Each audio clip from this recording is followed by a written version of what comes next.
नमस्कार। ईरान का माहौल काफी खराब हो गया है और ईरान को लेकर के अब सीधे सीधे सवाल पूछे जाने लगे हैं कि क्या अमेरिका जिस तरह से वेनेजुएला के अंदर से मादुरो को गिरफ्तार करके लेके आया था, क्या ऐसा ही कोई सैन्य ऑपरेशन ईरान में भी चला सकता है? क्योंकि जिस तरह के बयान आ रहे हैं उन बयानों से कहीं ना कहीं ये पूरा का पूरा मामला जो है अब इसी दिशा में जाता हुआ दिख रहा है। और अभी अभी जो कुछ देर पहले रॉयटर्स जो एक समाचार एजेंसी है, अंतर्राष्ट्रीय एजेंसी है, उसकी ओर से जो इनपुट आए हैं उसमें कहा गया है कि एक दिन पहले जो अमेरिका के विदेश मंत्री हैं मार्को रूबियो और इजराइल के प्रधानमंत्री बेंयामिन नेतन्याहू के बीच में बातचीत हुई है कि ईरान में क्या किसी तरह से कोई बाहरी हस्तक्षेप किया जा सकता है, क्या सैन्य हस्तक्षेप किया जा सकता है, क्या इसको लेकर के बातचीत हुई है। और इसके अलावा जो बयान आए हैं वो काफी महत्वपूर्ण है। जैसा कि आप जानते हैं कि अमेरिकी राष्ट्रपति डोनाल्ड ट्रंप की ओर से बयान आया है कि वो जो वहां पर विद्रोह हो रहा है ईरान के अंदर, उन लोगों के साथ अमेरिका खड़ा है और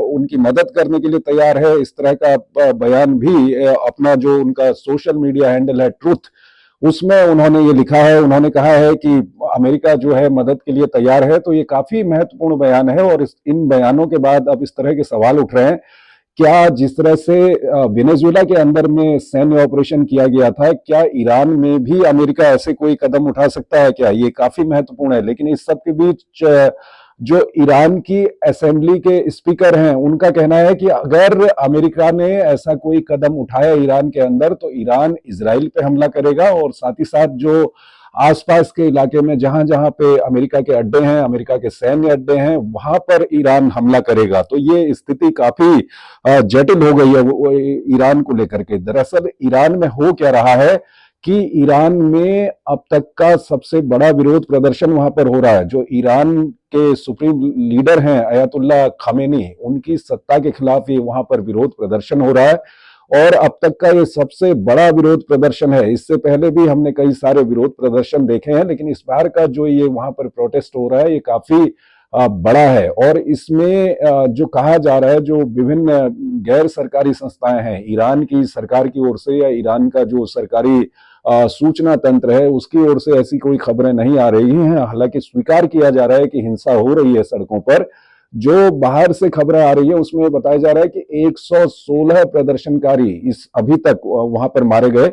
हालांकि ईरान की ओर से भी एक आधिकारिक बयान आया है जिसमें कहा गया है कि करीब 100 पुलिसकर्मी भी वहां पर मारे गए हैं। तो काफी वहां पर जो है हालात काफी खराब हो गए हैं। और ईरान को अगर आप समझना चाहें तो ईरान में क्या है कि विरोध प्रदर्शन तो वहां पर काफी होते रहते हैं, लेकिन इस बार हमने देखा कि 28 दिसंबर को, पिछले महीने ये हुआ था कि 28 दिसंबर को जो ईरान की राजधानी है तेहरान, तेहरान में वहां पर एक बाजार है और बाजार में जो व्यापारी हैं वहां पर उन्होंने विरोध प्रदर्शन किया था। और वो विरोध प्रदर्शन किया था कि जो ईरान की करेंसी है वो डॉलर के मुकाबले काफी गिर गई थी और साथ ही साथ महंगाई भी वहां पर काफी बढ़ रही थी, सामान काफी महंगे हो गए थे। इसको लेकर के वो विरोध प्रदर्शन वहां पर किया गया 28 दिसंबर को।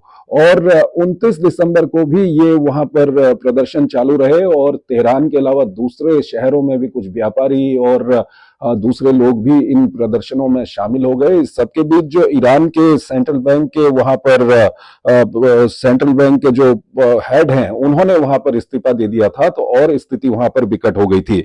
उसके बाद 30 दिसंबर को क्या हुआ कि जो ईरान के राष्ट्रपति हैं पेजेश्कियान, वो बाहर निकले। उन्होंने कई व्यापारियों से वहां पर बातचीत की और दूसरे उन लोगों से बातचीत की जो विरोध प्रदर्शन कर रहे थे, लेकिन उसका कोई फायदा नहीं हुआ। ये लगातार बढ़ता चला गया और 1 जनवरी के दिन ये हुआ कि 7 लोग मारे गए इस विरोध प्रदर्शन में वहां पर पुलिस की गोलियों से। और ज्यादा हिंसक ये विरोध प्रदर्शन हो गया था। 2 जनवरी को जो अमेरिकी राष्ट्रपति हैं ट्रंप, उनकी ओर से बयान आया था कि अगर ईरान में विरोधियों को या प्रदर्शन करने वाले लोगों के ऊपर गोली चलाई तो अमेरिका उनके समर्थन में उतरेगा। तो इस बयान के बाद जो है ये स्थिति दूसरी तरह से देखी जाने लगी। और उसके बाद ये हुआ कि 3 तारीख को जो सुप्रीम लीडर हैं खामनेई, उनकी ओर से कहा गया कि प्रदर्शनकारियों को ऐसा नहीं करना चाहिए, उनके ऊपर सख्ती होगी। तो उसके बाद प्रदर्शनकारियों के ऊपर काफी वहां पर सख्ती भी हो गई। और 8 और 9 तारीख को जो है ये हुआ कि एक शख्स हैं जिनका नाम है रेजा पहलावी। और ये रेजा पहलावी कौन है? ये ईरान के निर्वासित क्राउन प्रिंस हैं।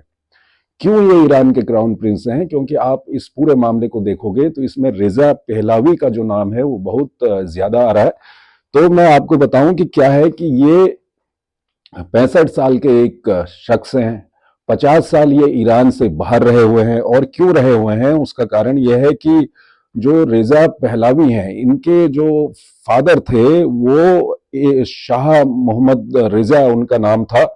और वो जो थे एक 1953 में वहां पर सीआईए की मदद से इन्होंने तख्ता पलट किया था। उस वक्त जो वहां पर शासन था, जो सत्ता थी, उसका तख्ता पलट इन्होंने किया।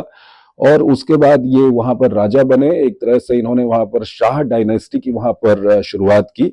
और उसके बाद क्या हुआ कि लगातार 1953 के बाद ये लगातार वहां पर शासन करते रहे। अमेरिका के साथ इनकी बहुत अच्छी उस वक्त पर बनती थी, काफी अच्छे इनके संबंध थे। लेकिन क्या हुआ कि 1970 के दशक में इनका जो शासन है उनके ऊपर आरोप लगने लगे कि ये असमानता कर रहे हैं, यानी कि समाज के एक ही तबके को फायदा पहुंचा रहे हैं, पब्लिक को नहीं फायदा पहुंचा रहे हैं।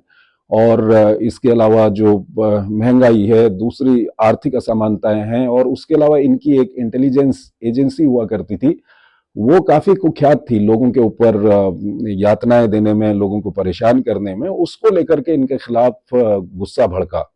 और गुस्सा भड़का तो इसको कहते हैं 1970 का जो इस्लामिक रेवोल्यूशन है ईरान में, वो शुरू हुआ।